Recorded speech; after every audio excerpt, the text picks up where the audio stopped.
ചില സസ്യങ്ങളും വൃക്ഷങ്ങളും പുരയിടത്തിൽ നിന്നാൽ വീട്ടുകാർക്ക് നല്ല ഫലങ്ങൾ ഉണ്ടാകുമെന്നാണ് പണ്ടുതൊട്ടുള്ള വിശ്വാസം.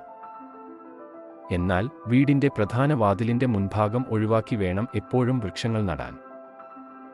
കുടുംബത്തിൽ ഭാഗ്യവും ഐശ്വര്യവും സമ്പത്തും വർദ്ധിപ്പിക്കാൻ വീടിനു ചുറ്റും ചില സസ്യവൃക്ഷാദികൾ നട്ടുവളർത്തണമെന്ന് വാസ്തു പറയുന്നു. വീടിന്റെ കിഴക്കുഭാഗത്ത് പ്ലാവും, വടക്കുഭാഗത്ത് മാവും, പടിഞ്ഞാറ് ഭാഗത്ത് തെങ്ങും, തെക്ക് ഭാഗത്ത് പുളിയും നടുന്നത് ഉത്തമമാണെന്നാണ് പൊതുവായ വിശ്വാസം.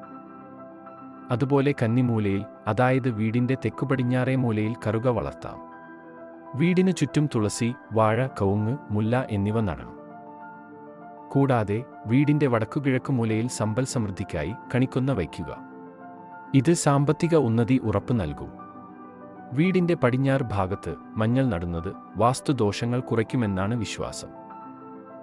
നാൽപ്പാമരങ്ങൾ വിപരീത സ്ഥാനങ്ങളിൽ നിൽക്കാൻ പാടില്ല. വടക്ക് അത്തി, തെക്ക് ഇത്തി, കിഴക്ക് അരയാൽ, പടിഞ്ഞാറ് പേരാൽ എന്നിങ്ങനെയാണ് വേണ്ടത്. ഉപയോഗ്യമായ ഫലവൃക്ഷങ്ങൾ വീടിന്റെ ഏതു ഭാഗത്തു വന്നാലും ദോഷമില്ല.